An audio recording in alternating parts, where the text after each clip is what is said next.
Okay, so ngayon naman ay pupunta tayo sa lesson 7 ng church planting or mission and church planting. At yung lesson na ito ay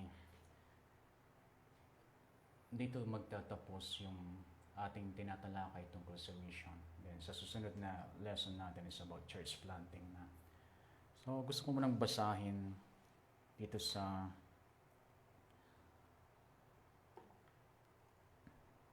Acts 21.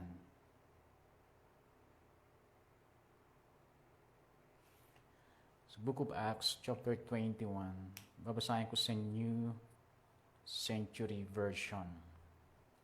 Meron akong i-emphasize dito na kasama talaga yan pag galing tayo sa mission. Acts 21 verse 17 hanggang 20. Pero sa New Century Version, sabi niya, in Jerusalem, the believers were glad to see us. The next day, Paul went with us to visit James, and all the elders were there. Paul greeted them and told them everything God had done among the other nations through him. So, tinayan, dahil si Paul ay, naging missionary siya. Ang katunayan, sabi ng maraming mga Bible teachers, yung talagang tinawag sa ministry of a teacher, yung mga missionary daw ay sila ay nasa apostolic ministry. Ang kanilang pinupunto doon ay sila kasi ay sent one. Isisend sila ng, siyempre una sa lahat ng Diyos, and then isisend sila ng kung ano yung ministry na kinalalagyan nila. Katulad na nangyari kay Paul. Siya ay pinadala. At lalong-lalo na kung sila nakakapag-establish ng church. Kasi ang New Testament apostle, sabi lalo sa kila Kenneth Hagin, ang isa sa mga characteristics ng New Testament apostle ay siyempre sent ones, and then sila ay able to establish a church. Hindi lang nag-plant ng church tapos mananatiling baby yung church na yon. Hindi ganon. Evangelist siya kapag ganon. Nagkapag-plant ng church pero he is not or she is not able to establish the faith of the members of the church, then that is not an apostolic calling. Evangelistic pwede siya sa evangelist ministry. Kasi ang talagang nasa ministry of an apostle ay they are able to establish the faith of the believers. At least, isa yon sa characteristics ng New Testament apostle. So dito, nagkaroon ng chance si Apostle Paul para ikwento yung kanyang missionary trip. At kinuwento ni Paul lahat yung mga ginawa ng Diyos sa ministry na ito na kanyang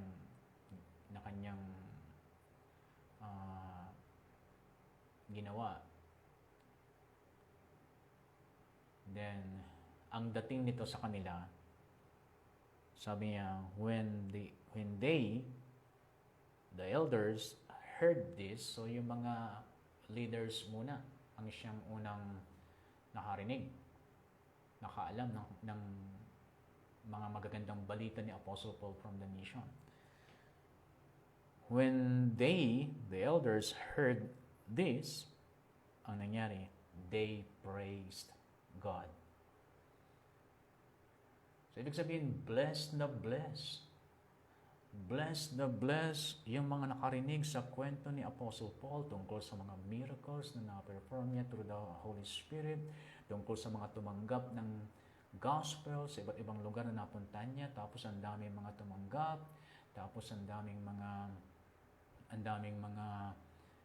healings and miracles, signs and wonders. Excited si Apostle Paul para ikwento ito sa church. Then, narinig ng mga leaders, ang result ay pinuri nila ang Diyos. Kaya, kung gusto natin talaga na magkaroon ng yung hindi sapilitang praise, kasi minsan sapilitan yung praise natin kasi minsan sapilitan. Lalo kung hindi prepared yung music team, no? Talagang mahirap mag-break forth sa praise. So, ang ginagawa natin, kinukuha natin sa ingay, kinukuha natin sa sigawan, kinukuha natin sa lakas ng instrumento, at kung ano mga pamamaraan. Sinasagawa na natin lahat yung mga training natin about how to lead praise and worship para lang magkaroon ng praises during service. Pero kung gusto natin talaga na kahit walang mag-lead ng praise ay magkakaroon ng tunay na pagpupuri. Ito nangyari dito sa Book of Acts. Walang song leader sa time na ito. Walang worship leader, and yet they praise the Lord with all of their hearts.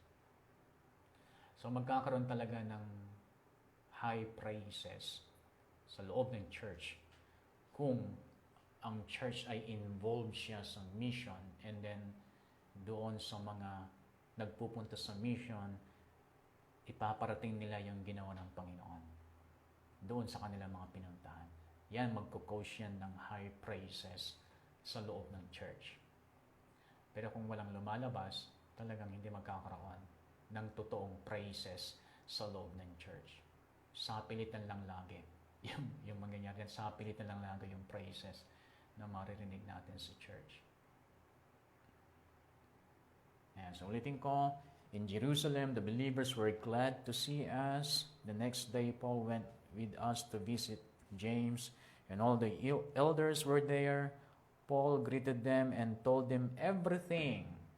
Paul told them everything God had done among the other nations through him.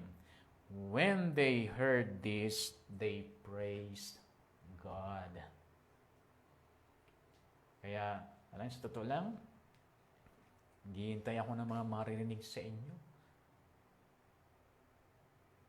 na ikwento nyo lang yung kwento nyo din minsan yung kung sino yung na-win ninyo during this pandemic, kung sino yung na-evangelize nyo, kung sino yung mga na-disciple ninyo, yung mga na-pray over ninyo. Kasi pag binalita nyo yan sa kahit sinong member sa church, especially the leaders of the church, magkukause siya ng praise. At kapag may high praise, pag mayroong totoong papuri sa church, then may revival sa church. Yung revival kasi nararanasan natin ngayon, hindi naman talaga revival yun. Revival of noise lang ang nangyayari. Nare-revive natin yung noise ng mga instruments sa Old Testament. Palakasan ng instruments, pagandahan ng instruments, pagandahan ng boses, pagandahan ng palsito, pagandahan ng damit, pagandahan ng ngiti, pagandahan ng mga brand ng mga musical instruments. Yan ang mga na-revive sa atin ngayon. Pero magkakaroon talaga ng tunay na revival kung yung mga nag-i-evangelize. Kaya ang laki ng role ninyo, yung mga nag-i-evangelize, ang laki ng ambag ninyo sa church ninyo.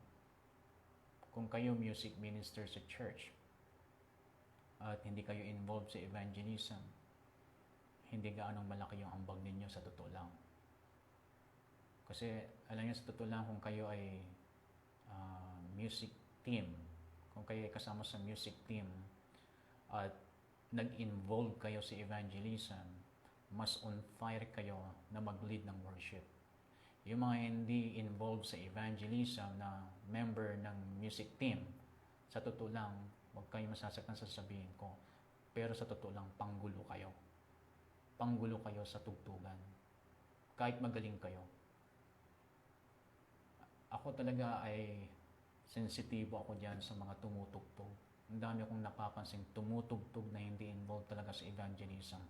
Panggulo talaga. Gumagawa lang sila ng ingay.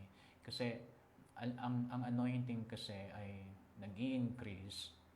Siyempre, una sa lahat yung prayer life mo and magkukumbine siya sa pag-share mo sa iba. Pag hindi ka involved yan sa mission, to evangelize and to make disciples, hindi ka gano'ng effective sa kahit anuman larangan ng ministry. Pag hindi nag-involve yan sa evangelism, hindi siya ganun ka-on fire sa kanyang ginagawa. Kahit i-compare ninyo yung mga preachers, sino ang mas anointed? Yung mga hindi involved sa evangelism o yung mga involved sa evangelism? Iba ang apoy ng pagpapagamit ng isang taong involved sa pag-fulfill ng mission. Kaya kung feeling niyo para kayong naubusan na ng apoy, para kayong nagda-dry, ang sagot diyan i-check ninyo ang sarili niyo kung pino-fulfill niyo pa yung Great Commission ng Panginoon sa church. At kung sinabi ko sa church, syempre kasama ka doon. Sa 3 John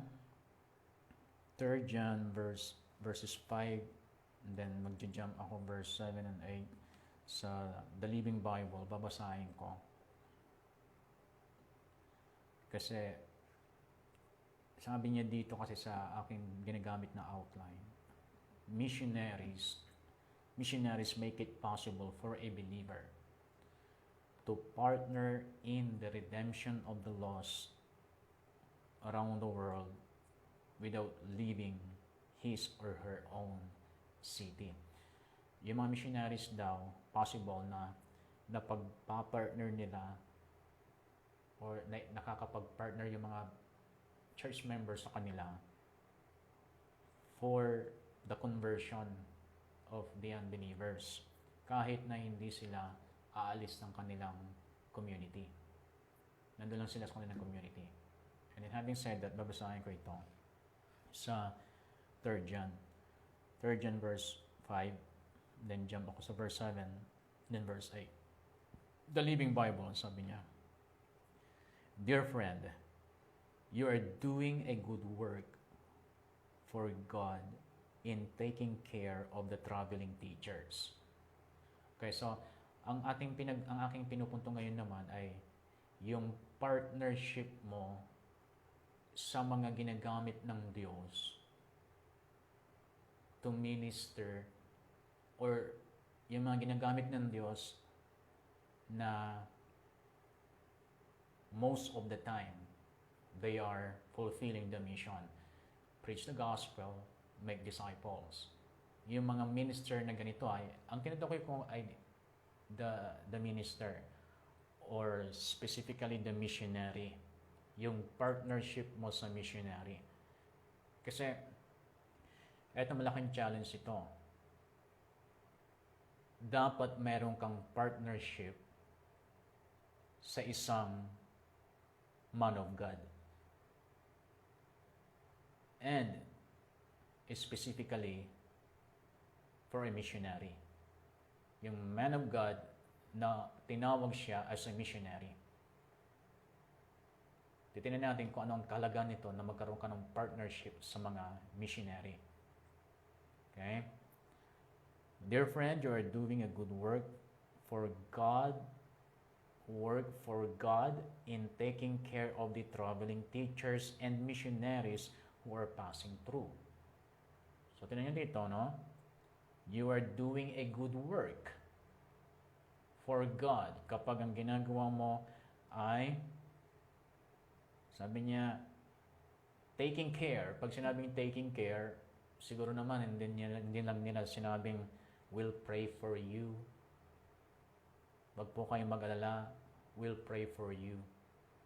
Pag sinabing taking care, hindi yung prayer ang tinutukoy niya dyan. Pag sinabing taking care, talagang pag-asikaso. Ngayon, paano mo asikasuhin ang isang missionary? Paano mo asikasuhin ang isang man of God?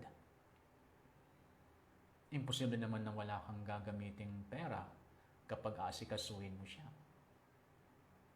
Pag sinabing, pag kasi pinamerienda mo siya, or napansin mo sa kanyang pagmimisyon ay nagagamit niya doon yung maraming pera niya, tapos wala na siyang time para bumili ng kanyang sariling damit, kasi nga nakakonsentrate siyang gastusan yung kanyang missionary work.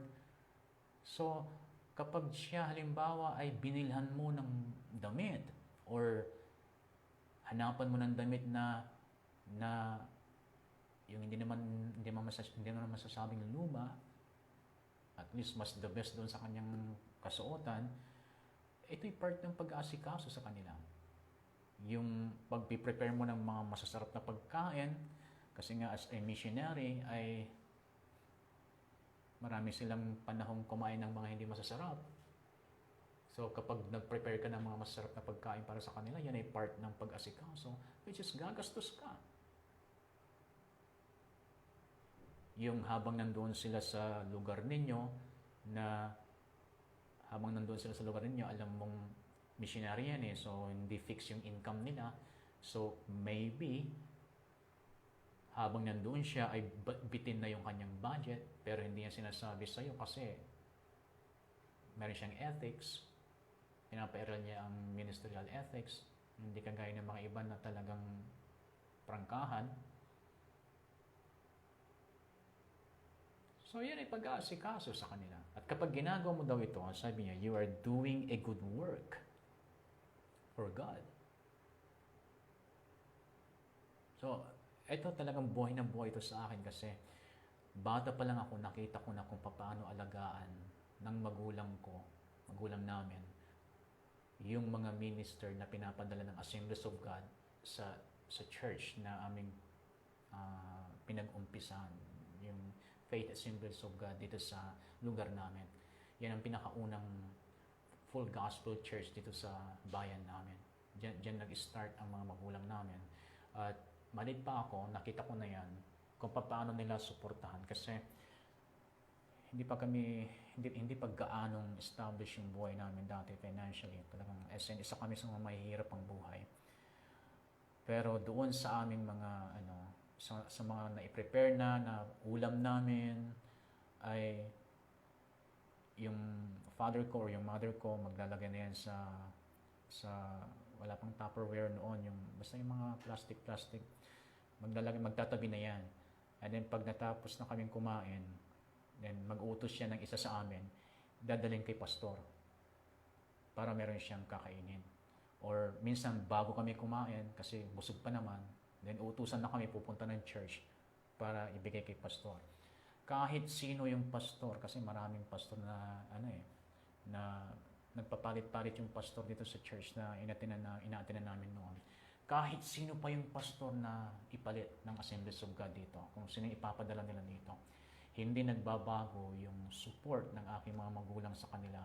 As in talagang binigay nila yung lahat-lahat.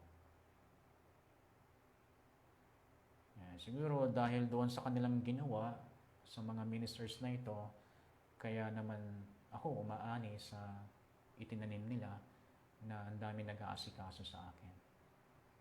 Ang daming nagbibigay ng love gift sa akin kahit na minsan alam nila na hindi naman ako nagkukulang, ay tuloy-tuloy yung pagsisend nila sa akin ng love gift. So talagang yan ay pinagpapasalamat ko sa ministry na pinagkatiwala ng Lord sa atin sa Overcomer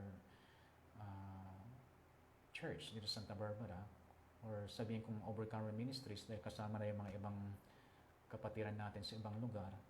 Yan ay pinagpapasalamat ko sa Lord dahil hindi ninyo ako talaga pinapabayaan financially. And syempre, yung prayer ninyo nandyan na rin. So, siguro kung ano man yung aking inaani ngayon na ginagawa ninyong pagmamahal sa akin, siguro dahil sa may connection ito sa kung paano inalagaan ng aking mga magulang yung mga ministers na pinadala ng Assemblies of God sa church na nandito sa aming lugar, na kahit sino sila ay hindi nagbago yung kung paano sila asikasuhin. And then nakita ko rin sa mga panganay sa akin, ng mga kapatid, kung paano sila sumuporta sa mga ministers. Malaking bagay yon. Malaking bagay. Yung ano nga yung panganay na kuya namin, matindi kasi nagpapasada ng tricycle yan dati. At habang nagpapasada yan, nag-iisip siya na may ibibigay niya sa pastor. Kaya minsan bumibili na lang yan ng ulam sa mga kantin, tapos idadaan niya doon sa pastoral house. So ganun yung mga panganay ko kung paano sila sumuporta sa mga ministers. And then sa mga ate ko, nakita ko kung paano sila magbigay ng love gift sa mga ministers. Lalo pag may mga bisita ko yung mga missionaries. Naku. And then ito kino-compare ko lang. Doon naman sa mga nakikita kong noon ay mayaman, na hindi sila ganun ka-eager sumuporta sa mga missionaries. Alam po ninyo, sa totoo lang sa ngayon, sila yung naghihirap dito sa aming lugar. Ang mga nakita kong mga katulad ng aking mga magulang na sumuporta talaga sa gawain kahit anong hirap, then sila yung mga umangat ang buhay ngayon. Ay, iba sa kanila may mga kanya-kanyang trabaho na rin. At nakita ko na stable na rin sila. Pero sa mga hindi nakipagsabayan sumuporta sa mga ministers, yung isa na pinaka-veterano dito, na isa sa mga naging contact ng Assemblies of God, na talagang kilala siya ng buong church, na siya yung pinakamayaman dati. Alam po ninyo, dahil hindi siya ganun ka-eager na sumuporta sa mga ministers, although pinagamit niya yung kanyang bahay noon, pero hindi po maganda ang kinauwian ng kanyang pamilya. Maging yung kanyang mga apo ay hindi talaga maganda yung kinauwian nila. So, ganun yung negative effect kapag hindi po tayo naging consistent sa partnership natin financially sa mga tinawag ng Diyos. Hindi ko naman sinasabi yun para mas bigyan niyo ako ng pera. Hindi naman. Alam niyo naman kung anong buhay meron kami, di ba? So, hindi naman yun ang habol ko. Hindi ganoon. Dahil nasubukan kong hindi tumanggap ng kahit ano sa church. Nabuhay naman ako. Nag-survive naman ako. Diba? So, hindi ko hinahabol talaga yung pera. Pero ang habol ko, kayo. Kayo na balang araw, maranasan nyo din yung naranasan namin. Kasi nagtanim yung aking mga magulang para sa kanilang mga anak ngayon. At tayo na nandito ngayon, ay kailangan natin pamarisan yon. Balang araw magkakaroon din kayo ng pamilya. Masasabi ng mga anak ninyo, sa nakita nilang partnership ninyo sa mga tinawag ng Diyos, masasabi ng mga anak ninyo na dahil sa inyong partnership sa kanila, sila ngayon ay pinagpapala. Tulad sa akin, di ba? Nasasabi ko ngayon na sa ginawa ng aking mga magulang, ay isa ako sa mga umaani ng kanilang mga ginawang partnership nila sa mga tinawag ng Diyos.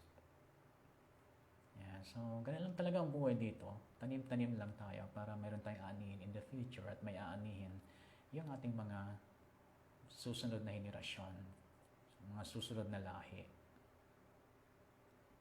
Yan. So, tutuloy kong basahin.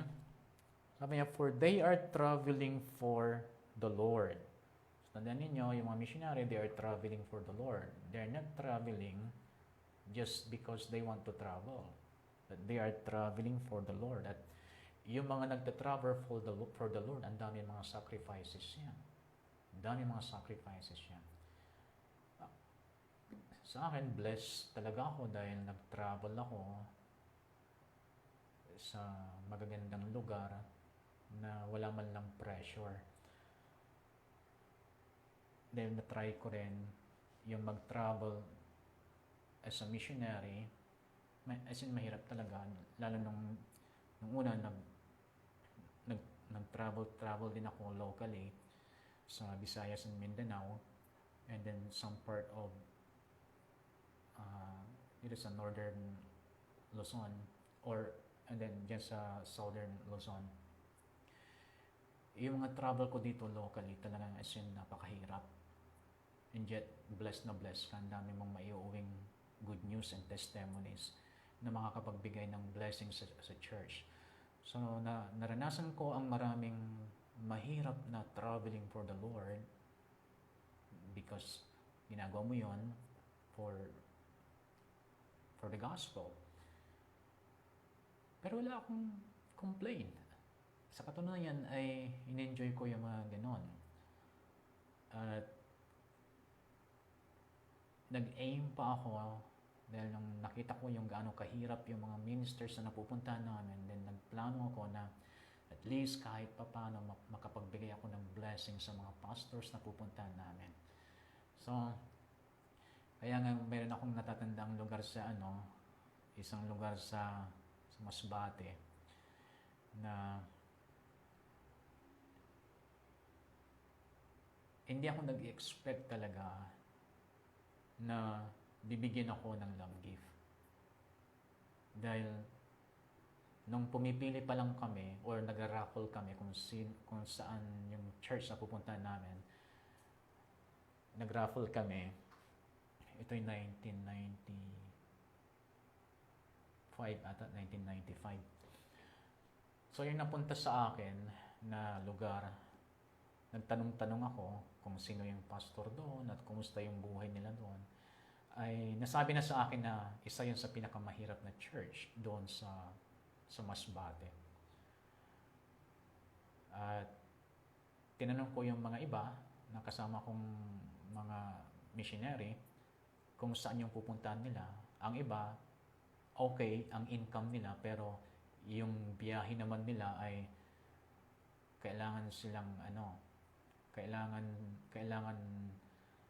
ng matinding prayer and faith kasi ilan lang yung nagsusurvive sa biyahe dahil doon sa maalon na lugar yon, maalon na lugar. Lalo kung tumiming ang masungit na panahon, talagang kakaunti ang nagsusurvive sa lugar na yon.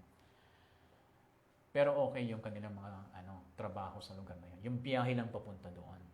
Pero establish yung bayan. So sa akin okay na ako.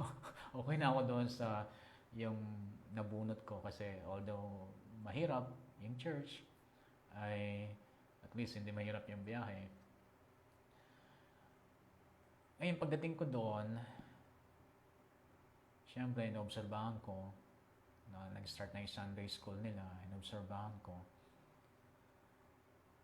yung puso ng pastor nila as a missionary doon sa lugar na yun ay talagang buong puso naglilingkod sa Lord talaga.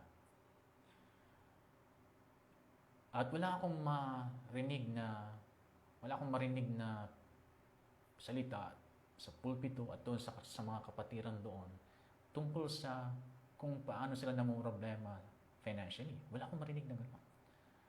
Pero namumroblema sila sa financial. Nalaman ko rin nung ako ay nakauwi na dito. So, sabi ko, sa isip ko kaagad, ako magbibigay dito. Hindi ako dito. Hindi ako kukuha ng love gift dito. Ako magbibigay, sabi ko. So, nung tinawag na akong mag-preach, talagang ramdam ko kaagad yung greater anointing. So, grabe yung preaching anointing sa time na yun. Then, nag-layans ako sa mga kapatiran doon na pumunta sa harap. And then, sabi ko, Lord, ako ang magbibigay dito. And then, nung patapos na yung preaching ko, ang Lord nangusap siya sa akin. Sa time na yun, ang dala kong Bible, yung ang tagal kong kinlaim. Kinlaim ko ang tagal-tagal yan. Tuwing papasyal ako ng PCBS sa time na yun, talagang hinahawakan ko yung Bible na yun, kiniklaim ko siya. I claim this Bible kasi gusto kong gamitin yon na pang-preach. So, ang tagal bago nag-manifest. Talagang hindi ko tinigilan yan. Hindi ko tinigilan na kinlaim yung Bible na yon. And then sa wakas, ay may nag-abot sa akin pambili sa Bible na yon. Then tamang-tama, nag-schedule yung mga kakilala ko na pupunta ng Masbate. So tamang-tama, isasapak ko yung yung Bible ko. First night nga ng pagdating namin doon, ako ang inassign kaagad na mag-preach. So gathering yun ng mga churches doon. So ako kaagad ang inassign na mag-preach. And then nag-enjoy ako. Siyempre, bago yung Bible ko. Tapos ang taga akong kinlaim yun. Ang gandang Bible. Ngayon, nung patapos na yung preaching ko, nangusap ang Lord sa akin. Walang boses basta alam ko, sa loob ko alam ko si Lord nag-udyok sa akin. Naibigay ko yung Bible doon sa pastor nila doon. Muntik ko nang i-rebuke eh. Muntik ko nang sabihin, I rebuke you, Satan, do not speak to me. Muntik ko nang sabihin na gano'n. At minsan ginagawa natin yun, di ba? Kung negative yung salita, ini-entertain ninyo. Pero pag positive, bigyan mo siya ng 1,000. I rebuke you in Jesus' name. Mabilis tayo mag-review pag pinapabigay ni Lord yung isang bagay na kung minsan para nating iniidolo. Nagre-rebuke tayo sa mga ganang udyok ng Lord sa atin. So, pinapatagal ko muna, hindi muna ako nagre-react, pero alam ko, nandoon yung udyok ng Lord na ibigay ko yung Bible. And then, nung talagang magtatapos na ako, hindi ko na mapigilan, mabigat na yung damdamin ko pag hindi ko gagawin. Then, sabi ko, nangusap ang Lord sa aking pastor na ang Bible na ito, ibibigay ko sa inyo. Napaiyak yung pastor. So, binigay ko sa kanya, pinag-pray ko siya na ang Bible na yun, magagamit niya to preach the gospel at the same anointing na nag-flow sa akin, pag gagamitin niya yun na mag-preach siya, ay mag-flow din yung anointing na yun. And then sabi ko, hindi po ako tatanggap ng love gift sa inyo, pero ako ang unang magbibigay ng love gift, ay ng offering dito sa basket. Kasi naniniwala ako sa gawain ng Lord dito. Hindi ako tumitingin, o hindi ako bumabase sa finances ng lugar na ito. Hindi ako bumabase sa kung anong meron kayo financially. Basta't ako'y naniniwala na ang gawain na ito, ang Lord ang siyang nag-establish. Kaya gusto kong makibahagi sa ginagawa ng Lord dito. At naniniwala ako na sa financial na ito na ibibigay ko sa church na ito, gagamitin ito ng Lord para mas lalawak pa ang gawain nito. Nung sinabi ko yon, and then nagsibigay na sila. For the first time sa kanilang church, for the first time na nangyari yon, na ganun kalaki ang kanilang income. And then nung ako ay paalis na, in-insist nila sa akin na kailangan kong kunin yung gift, love gift ng church. At nung nabanggit niya na kung hindi po ninyo ito tatanggapin, Pastor, paano mabibless ang church namin? Nung sinabi niya yun, nakonsensya na ako. So, tinanggap ko. Siyempre, sa akin, maliit kasi yung church and then mahihirap yung mga So, hindi ko masyadong binigyan ng pansin yung binigay. Basta kinuha ko lang din, pinulsa ko na. So, wala sa isip ko na kung ano ang halaga nun. Pero, alam ko na maliit lang. Kasi nga, maliit lang yung church. And then, mahirap yung lugar. Then, nung pauwi na kami,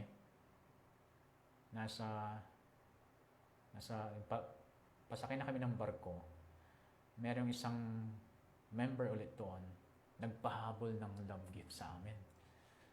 At siya pala ang sumagot ng siya ang sumagot ng lahat ng pamasahe namin hanggang sa from Manila to province namin, binigyan niya na lahat ng pamasahe namin. Tapos nagbigay pa ng love gift sa amin.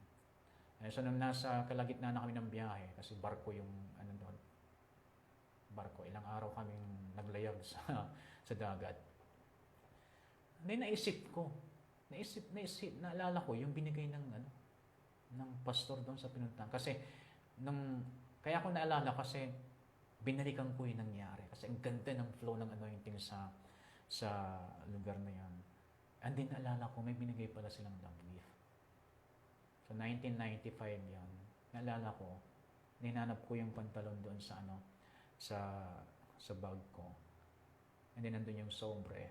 Nung binuksan ko, 5,000 plus. 1995. Maliit at mahirap na church nakapagbigay ng ganong halaga. 1995 yun Ngayon, may magbibigay ng 5,000. Masakit pa sa kalooban niya. Praise God. Hindi ko inasahan yan. Ang nasa isip ko, maliit lang yan kasi, yun nga. And so, mas lalo kong pinag-pray yung church na yun. Then, last na nabalitaan ko, nag-outreach na sila, then, napagawa na nila yung church nila. Yun ay sa Masbate. Pilit kong tinitrace nung napabalik ako doon sa Masbate, pero wala nang time sa dami ng schedules kasi na mag-preach. Yeah, so, ganun talaga yung makipag-partner sa tinawag ng Diyos. Although hindi ko na alam kung anong balita sa kanila sa ngayon, pero at least nalaman ko pa na sila ay mas lalong umangat kumpara sa nung una ko silang nakilala. Dahil nakipag-partner sila, at least sa time na yon, inalagaan nila. At hindi na ako pinabayaan sa pagkain, inalagaan nila yung missionary na pinadala ng Lord sa kanila. Yan. So, tuloy kong basahin. For they are traveling for the Lord. Kaya ko sinabi yon, kaya ko kinuwento yon kasi I traveled for the Lord. Although nandun yung provisions ng Lord. But, mayroon talagang may hirap talaga kapag missionary ka, lalo na kung tinawag ka ng Lord sa mga remote area.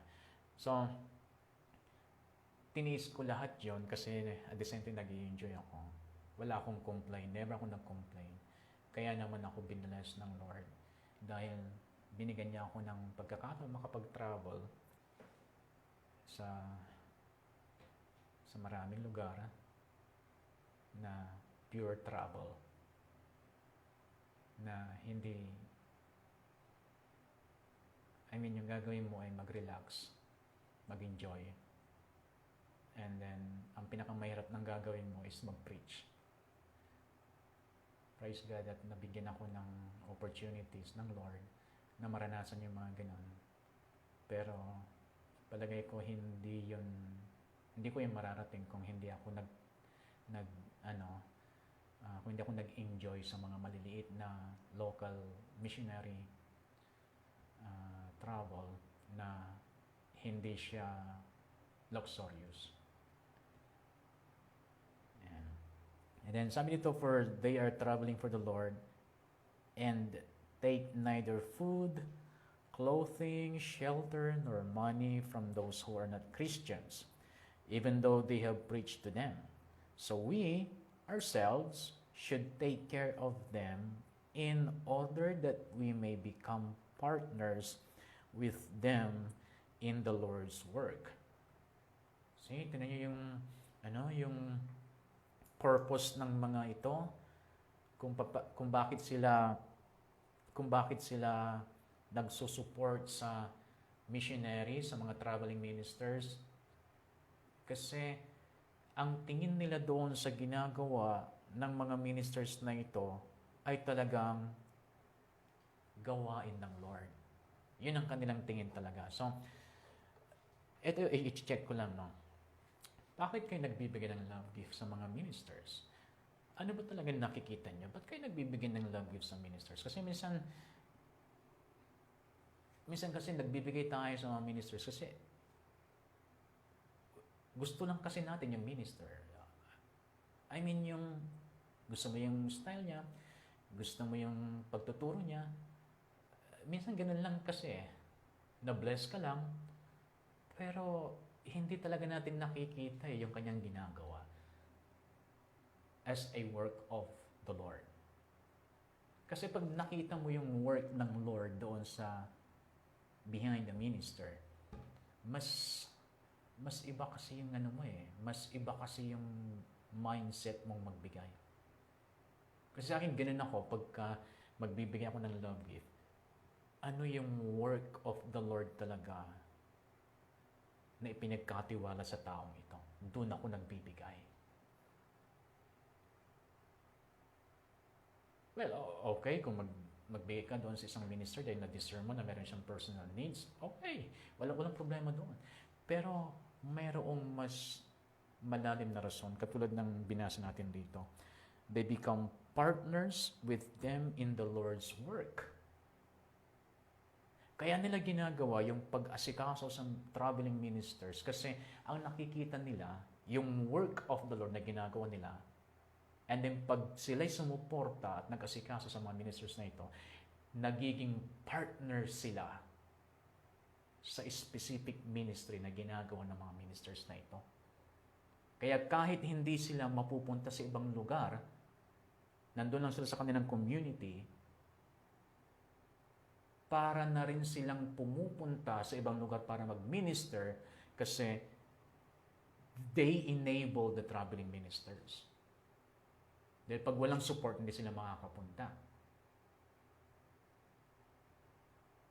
Kaya sila naging partner doon sa work of the Lord because of their financial support and their practical support.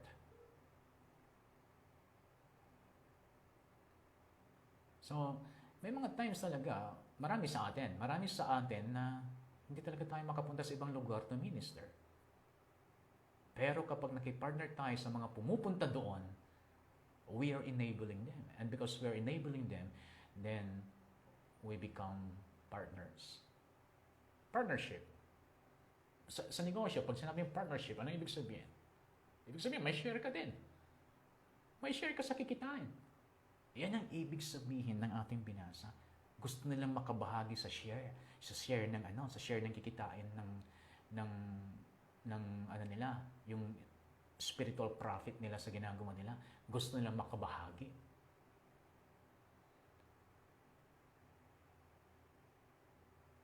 At hindi lang yun, base sa mga turo ng mga kilalang Bible teachers. The same anointing na dumadaloy sa kanila, it will also flow sa mga partners nila. The same supply of the Spirit ang pagkaka-explain ni Paul sa Philippians. The same supply of the Spirit. Ibig sabihin, ako, sabi ni Paul, sinusupplyan ng Spirit, ng spiritual energy, ng spiritual power. Sinusupplyan ako. Then sabi niya, dahil sa sinusuportahan ninyo ako, then this same supplies from the Holy Spirit will also be supplied to you. So, ang daming pakinabang talaga pag ikaw ay nakipartner sa mga missionary. And then, ito rin ay gusto kong i-remind sa mga tinawag ng Lord sa mission or nililid ng Lord na mag-join sa mission team. Kasi ako sa mission talaga ako ginamit ng Lord unang-una. Nag-enjoy ako sa mission. Kasi sa mission trip, lahat ng sinamahan kong mission trip, ang gusto nila akong kasama kasi ako yung una nilang isasabak sa preaching. Pag sinabak nila ako una sa preaching, then yung message na i-preach sa unang gabi, yan na yung magiging tema ng buong mission trip. So, gusto nila akong isama. So, diyan ako talaga nag-function as a missionary. At doon ko na-realize na as a missionary, you need partners.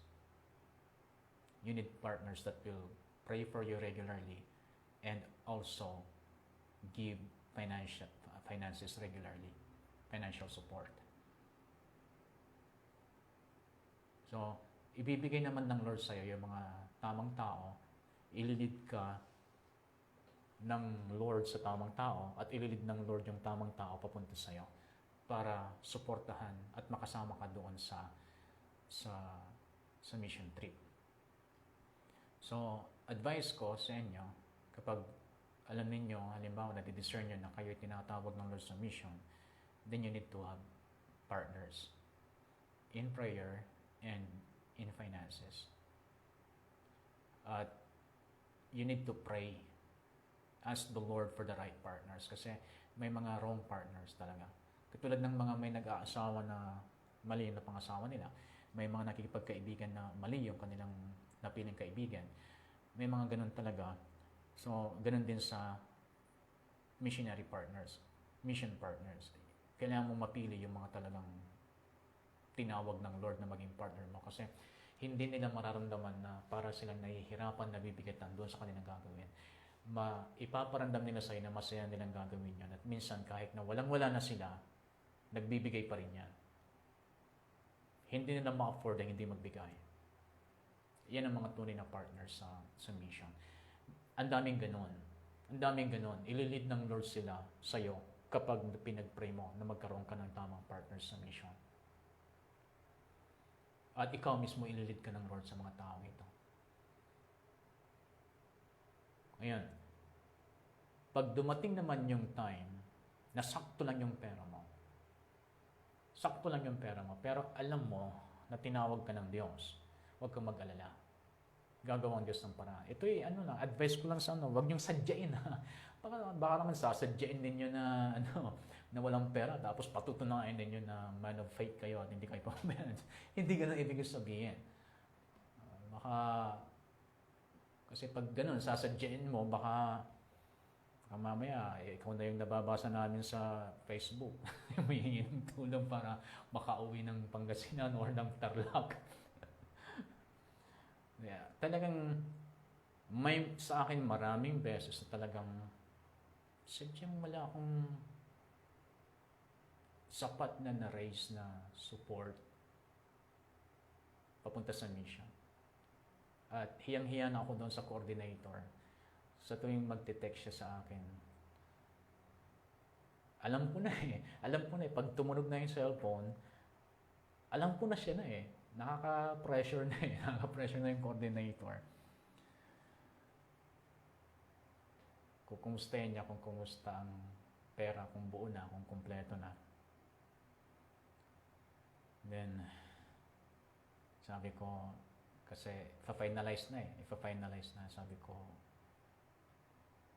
by faith, kumpleto na. At kung sakali mang hindi ko mabuo, sabi ko, basta sasama ako. At pinapangako kung hindi niyo ako poproblemahin. God will provide. At iniintay lang din pala ng coordinator na sabihin ko sa kanya yun. At minsan, pag sinabi ko yun sa coordinator, and then meron na pala siyang itinabi para sa mga hindi makakabuo ng support. And then, minsan, pag sinabi ko yun sa coordinator, pero nandun na kami sa mission mismo, i-announce niya sa mga churches na present sa gathering na may isang kasama na ganito, kulang. So, let's collect an offering para sa kanya. And then, sa minsanang kolektahan, sobra-sobra na. Sobra-sobra na yung Then, ito rin, naranasan ko din, may mga coordinator na magulang. Hindi naggugulang para mapunta sa kanya maraming pera, kundi para magkaroon pa ng next na pondo ng mission team. Naranasan ko yun ako. Sa loob-loob ko, parang gusto ko nang magalit kasi nagtitipid ka. Alam mo yung kung saan tatakbo yung budget mo Tapos, ganun na magko-collect ng offering na para sa lahat, i-announce niya para sa lahat, gastusin ng ganito, ng ganyan, tapos pag na-collect na yung pera, reserve pala yon na pondo sa susunod. Hindi mo sigurado kung makakasama ka sa susunod. So, tuloy ang pag-fight the good fight of faith para mabayaran mo yung hotel mo, para mabayaran mo yung apartment mo. Praise God at hindi naman ako pinabayaan ng Lord sa lahat ng mga local missions na napuntahan ko. Ay hindi ako napabayaan. May mga times na ng problema ko during the mission, pero pag uwian na, para malinis ang record, hindi naman ako pinabayaan ng Lord. And then, most of the time, pagka-uwian na, doon mo na ma-estimate kung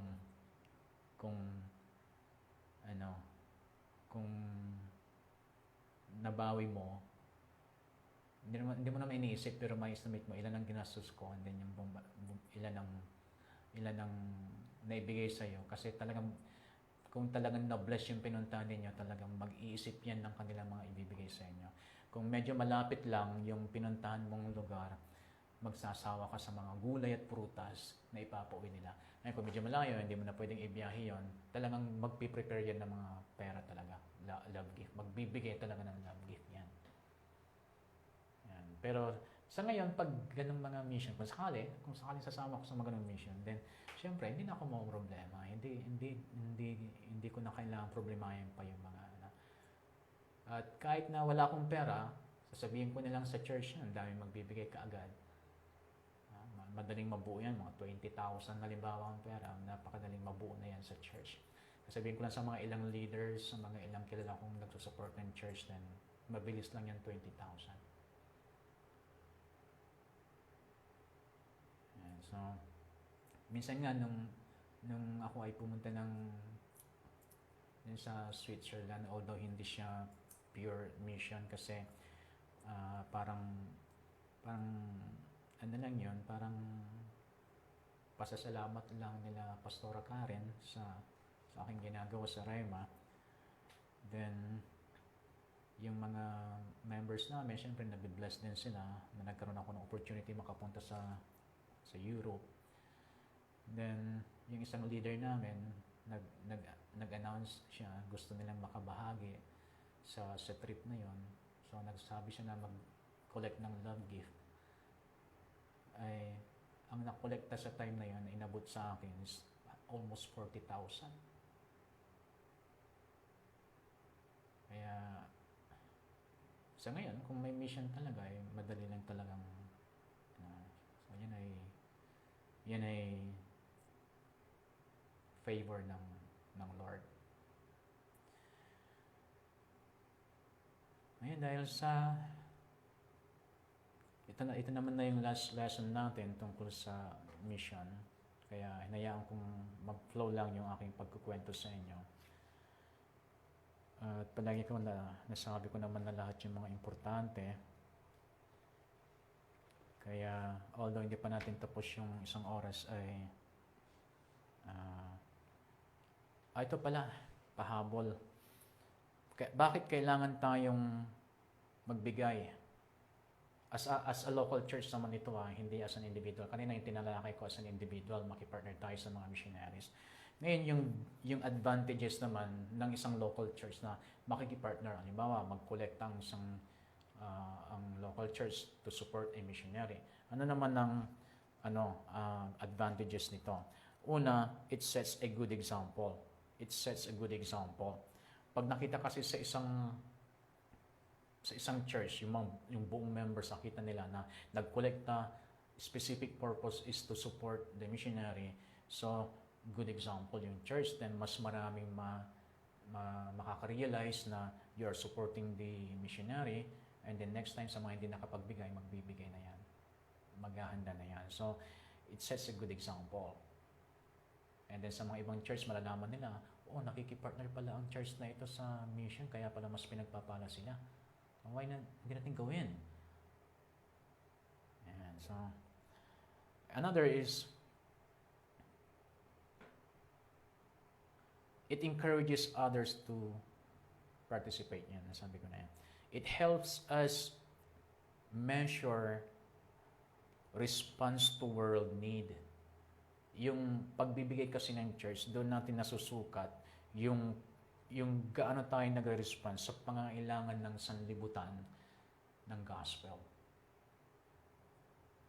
Yan. So, hindi nare-realize yan o hindi nasusukat na yan ng church kung paano siya mag-response sa pangangailangan ng sanlibutan ng gospel kapag hindi ito nagpa-participate sa pagbibigay ng support sa missionary. And then it increases effectiveness in stewardship. Siyempre, nagiging good steward tayo na. And then it shows confidence in the leadership and missions outreach of the church. Siyempre, pagka nagbibigay tayo kasi ng love gift, ipinapakita natin na meron tayong tiwala sa leadership ng missionary na ito. And then it enables the church to increase its pledges to missionaries and add new missionaries each year. Nakakatulong pa yan para magkaroon pa ng mga susunod na missionaries kasi ang mga ibang tinawag na missionaries, hindi sila makapag-respond sa panawagan ng Lord kasi alam nila na magugutom sila. Alam nila na mahirapan talaga sila at hindi lahat kasi ay merong enough faith to take a step. May mga talagang mahina ang faith, pero alam nila tinawag sila sa mission. At kapag alam nila na merong sumusuporta regularly, then makakatulong yan sa kanilang pag-respond sa panawagan ng Lord na sila ay magmi-mission. So, siguro, nasabi ko na lahat talaga. Kaya sa ngayon ay dyan tayo magtatapos. Then sa next session natin ay pupunta na tayo sa church planting. At kung na-discern ninyo na pagkatapos nyo mag-aral sa Rema ay magpa-pioneer kayo ng church, then makakatulong tong susunod na pag-aaralan natin. Okay, you're blessed.